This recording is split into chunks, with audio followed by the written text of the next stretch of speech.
Here we are, guys. Here we are. Here Welcome. All alone in this room. Whoa. And that's it? Yes. Okay. So anyways, guys, welcome back to my channel. So today, we have a special guest. It's me, the bestie. So we have a whole lot to talk about. So obviously today is New Year's Eve, right? 2020 was crazy. But a lot of things happened in 2020. A lot of things happened in 2020. Are you in the frame? You better be in the frame. I hope I am. I mean, I think I'm a little We're bit both out. blind, bro. Yeah, All right. we're like, I can't see nothing. Alright, so Nadia, right, is an event planner.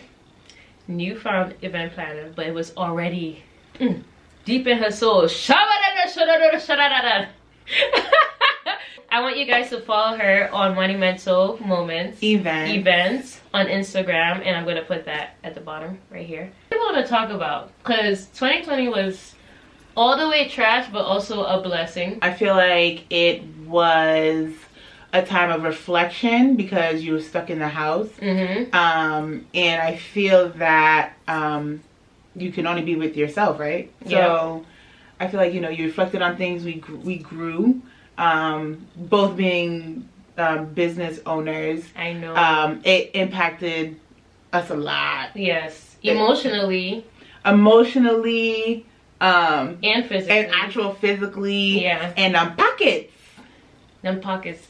Okay, so where we unpacking? First of all, let's begin with everything. So for me, I didn't lose my job, but essentially I kind of did. Like, I left my job because I had to take care of my son, and then COVID happened. So it kind of felt like everything was planned in a way. So I left my job. Then I started to like really try to focus. I thought I was gonna really focus on Luxjourni. Right, and then that was like COVID. COVID was disrespectful. COVID was like, we're here. Right. And then for you left your job. I left my job to start a new job because I'm a teacher.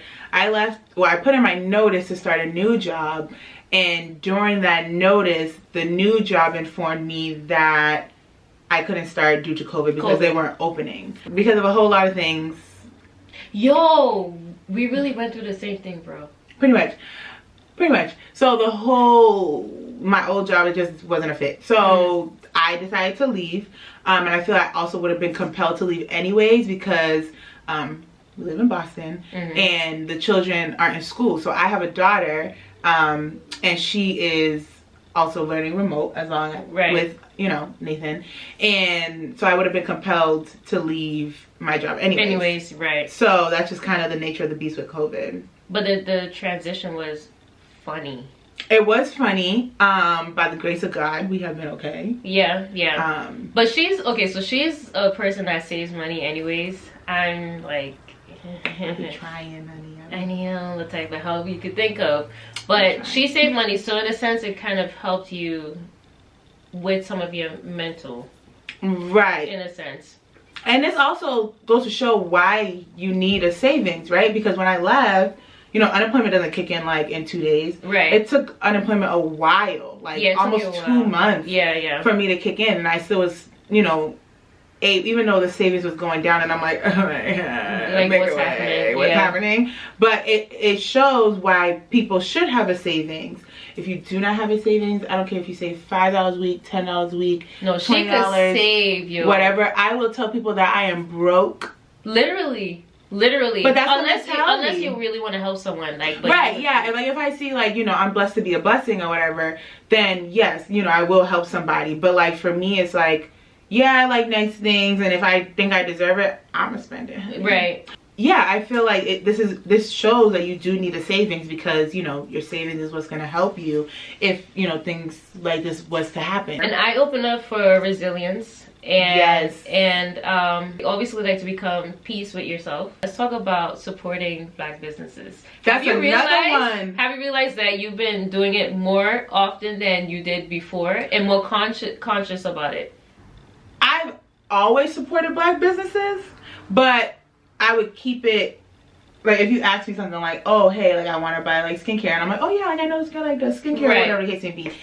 But it never like, not, I wouldn't say that I wouldn't promote it, but I think I'm more not more open. I always was open, but I promote it more now because I feel you're like more aware of it. Right. Aware of that you're actually doing. Like for me, I've been trying my hardest to seek Black-owned businesses first before I go do like put your money in anybody else's pocket that I naturally would. So like I don't know if Sephora is like a white-owned business. Honestly, I really don't know. But like instead, I would go to like what's her name, Juvia's Place, in a sense. You know what I'm saying? Right, so for right, me, right. I'm way more aware of those things, and I realize I like shopping with boutique.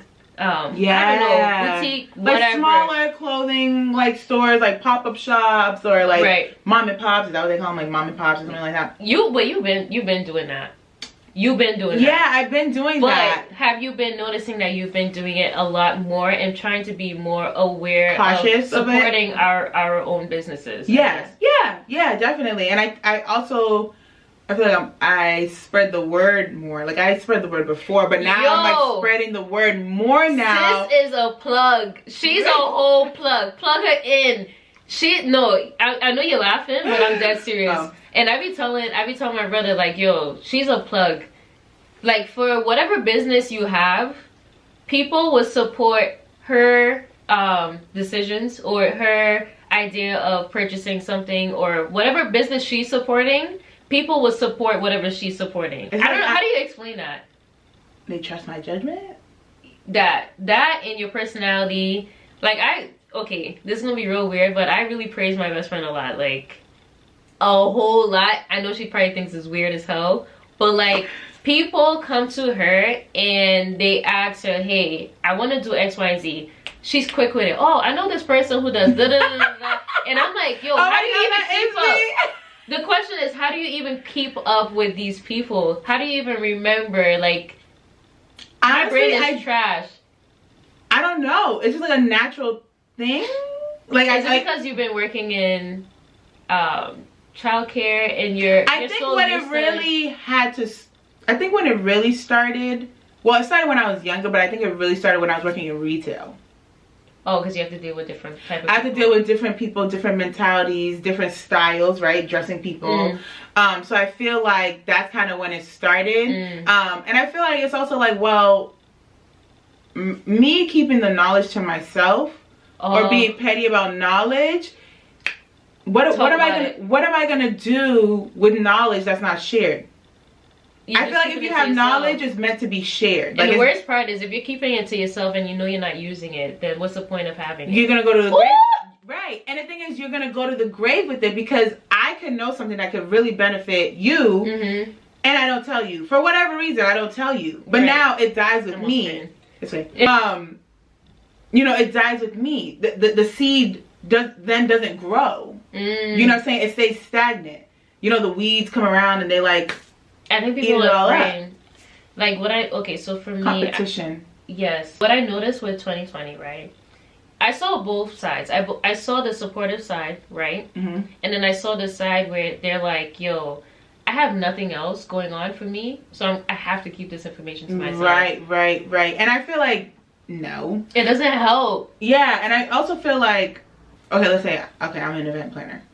And someone comes to me and they're like, oh, like I want to start an event planning business. I have knowledge, right? I don't have the most knowledge. The years knowledge, I don't have like, you know, we have experience and stuff like that, but we're not out here like big time event planners. But the knowledge that I have, I should share it. Because someone did it with me. So it's like, okay, someone shared it with me, now go do the same. Now I share it with you, now you go do the same. But here's the reality. Regardless if you keep the knowledge or you share it, right? It really depends on what the person's going to do with it. That's so true. Like even if you keep the knowledge, they're definitely not doing anything with it because you didn't share it. But the minute you share it, it's either they're going to act on it or they're just going to keep it to themselves and just not do anything about it themselves.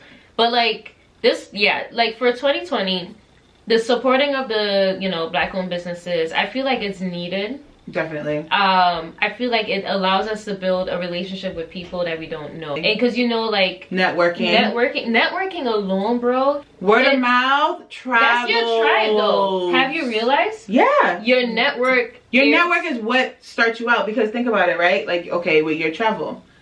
Okay, I'm starting this out, whatever. Okay, your husband Alan, he can be like, oh yeah, like my wife this time, whatever. Then whoever he told, oh yeah, like my friend's wife does something like that. It's word of mouth is how you get business. It does travel. And it's amazing, and that's why you don't know who you're meeting, right? Yeah. I just thought about something. Anja? No, not just Anja. No. But like, you know, when you start off your business, right? Mm-hmm. Have you realized before when you're looking for something online, and you see a company that doesn't really have much reviews, so you just like shy away from them because you're like, yeah, they ain't popping. Like, I'm guilty of that. Them Google. Me too. That's why I'm saying it, right? Yeah. Do you feel like you're gonna switch that mentality now in like 2021? I said 22. Yes. Why? Yes, but also it doesn't matter about. I think for me, it's kind of like when I go on Amazon and I'm gonna buy something. And no, I need a whole lot of reviews. Right, and it's like how many, it's not based on how many reviews they have. What are people saying about them? What are people saying about the business? Like, okay, if they have 5 reviews or whatever, I don't know if they started last week. I don't know if they started 2 years ago. So that's what I'm saying. I'm saying not even the bad reviews. What I'm saying is you got 2-3 reviews. You on a whole Amazon platform. Like, are you going to like support them? Do you feel like you will do that in 2021? Because I know I wasn't doing that before. I feel like, yeah, definitely. Because, you know, start from the bottom, now you're here.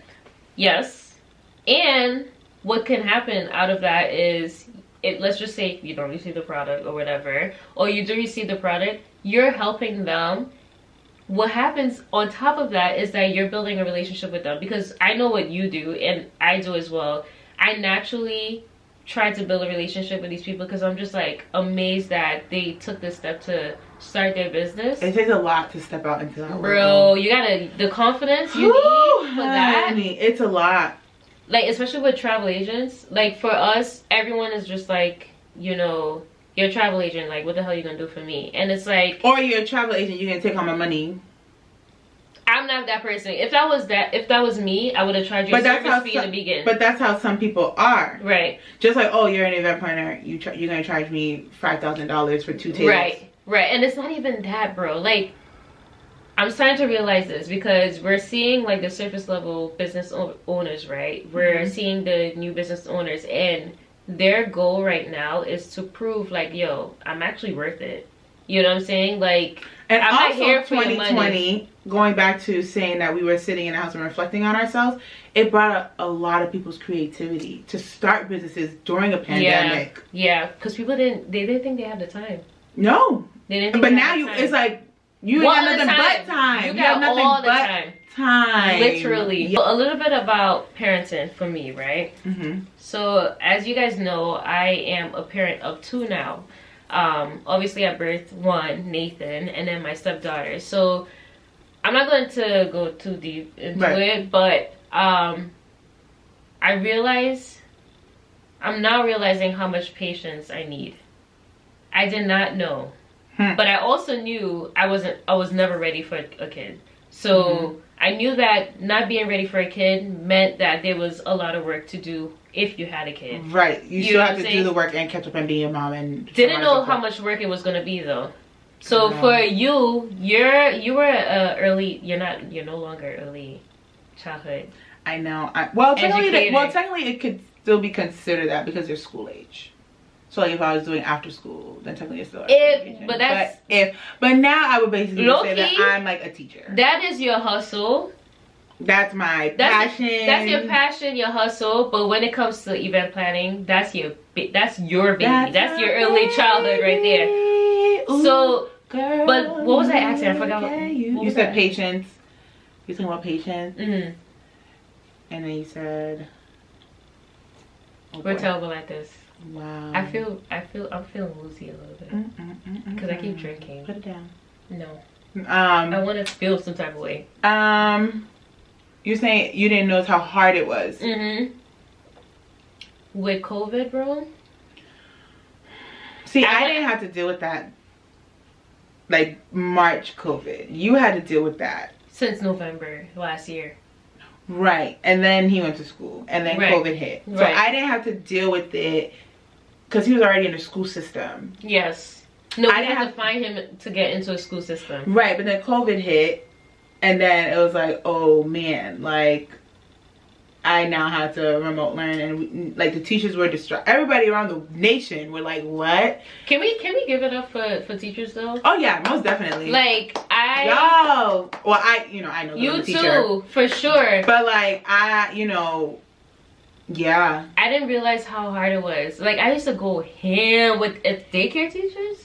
Oh yeah. I used to go ham. Like all he's doing is da da da in class. All he's doing is coloring. Like, what do I need to this time, whatever. I used to bug you. Yeah, and I'd be like, okay, girl, I get it. But you helped me a lot mentally with that. But let's just go back to like the whole parenting aspect of 2020 and how we're gonna be approaching it now. For me, what I realized is that I was a lot hard on my son, right? Mm-hmm. And my stepdaughter, I should say, like because they're really smart kids. Yeah. You know what I'm saying? They're very smart kids. So like I feel like I kind of OD on the pushing them to like get better. I do that with Peyton too though. But do you feel like you do that because you're home seeing everything? Yeah, I feel like one, because I'm home seeing everything, and two, I know her potential. So I know that she's able to apply herself and do the work. Right. So that is why. And it's not like an unhealthy push. You know what I'm saying? Like it's like, okay, you're in kindergarten, you already know this material, like okay, let's go on to first grade assignments and things like that.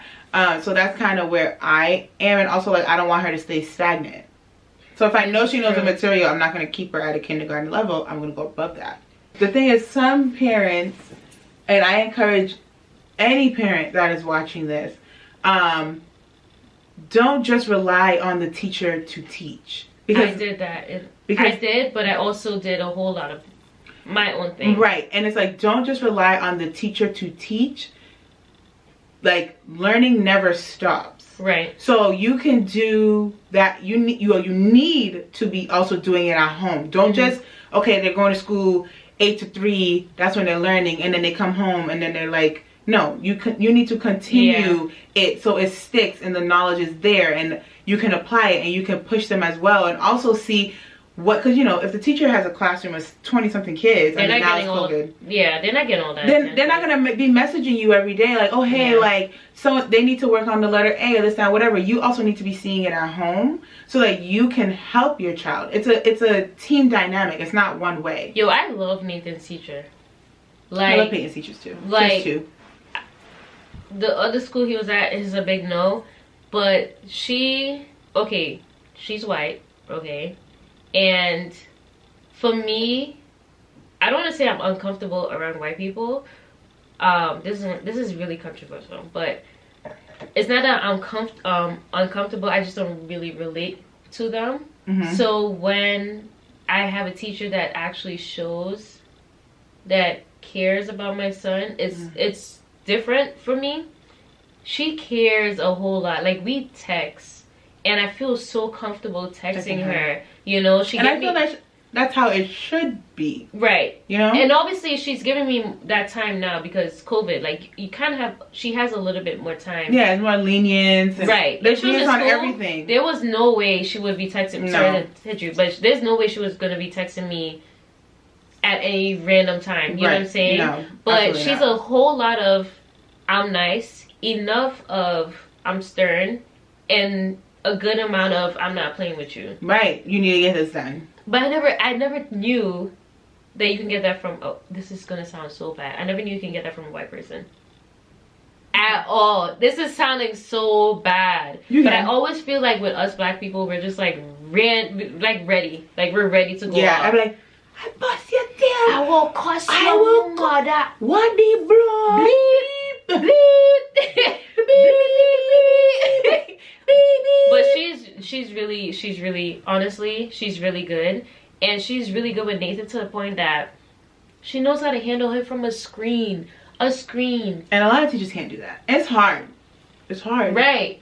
It's hard. I don't hear anything because like, how bad can you from discipline not how can you, because it's doable, right? Right. But like some people just don't have that. Yeah. They don't have that gift where it's like, okay, I can discipline you regardless if we're in the classroom or we're virtual. Which reminds me, I need to get her a gift. Oh, I tell you this every year. I know. I tell you this every year. To get the teachers a gift. Be thankful to your teachers. I just don't know what you have to help me with. I'll help you out. With a gift. Like the last teacher, I gave her a jacket. Oh wow, she's fancy. No, because Forever 21 had like a buy one get one free. That's a good gift. Watching. That's a good gift. That's a good gift. That's a really nice. It was a leather jacket too, honey. Okay. Did you go through body images this year? Like, oh yeah. Like, how did you feel? Oh yeah. I did. But I've learned to love, you know, my weight loss journey. I've learned to love my body at whatever stage it is at, because your body does so much for you. As a woman too. As a woman, you just waking up in the morning, putting your feet on the floor, walking around, getting a coffee, whatever. Your body does so much, and I feel like we need to love ourselves more. And I feel, you know, some people can relate to this, you know, what do they call it? The COVID-10 or the COVID-15 that we done gained? Like college 15, I'm weak. Yeah, like it was real, you know, and I mean, it's still real. Right. Because we're home. But I feel that allow yourself to do the things that make you happy, okay? You know, love your body, whatever stage it's at. I just feel that we see so much on social media and we're like, oh yeah, like I want that. I want to get my body to understand whatever. And it's like, I mean, if that's your prerogative, that's cool. Can I say I was the opposite of that? What? I was the opposite of social media. I get the point in how people feel when they watch people's bodies. I was more jealous of my old self than I was jealous of people. Cause I was like, wow, I was like such and such amounts pounds lighter pre-COVID, and I'm like looking back at pictures, I'm like, oh girl, yeah, I can look at someone's video or pictures of them working out, and I won't feel anything. The only thing I would feel is the drive. To be better. I am low-key jealous of the drive of being consistent. We're gonna get there. Being consistent with working out.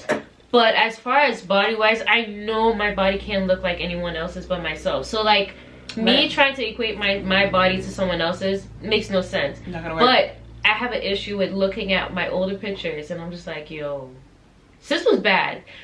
But I like the new me though. Sister still bad. Sister steak, honey. Stop playing. Thicker than bun and cheese. Bun and cheese. What else? Give me another one. Another West Indian one. Macaroni pie. Macaroni pie. When you cut it so. Just like that so.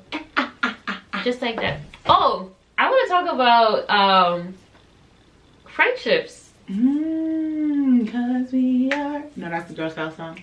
F is for friends who do stuff together. U is for you and me. And it's for nigga. You never heard that one? I figured you did it. You clutching your pearls. Clutching my pearls. Ooh.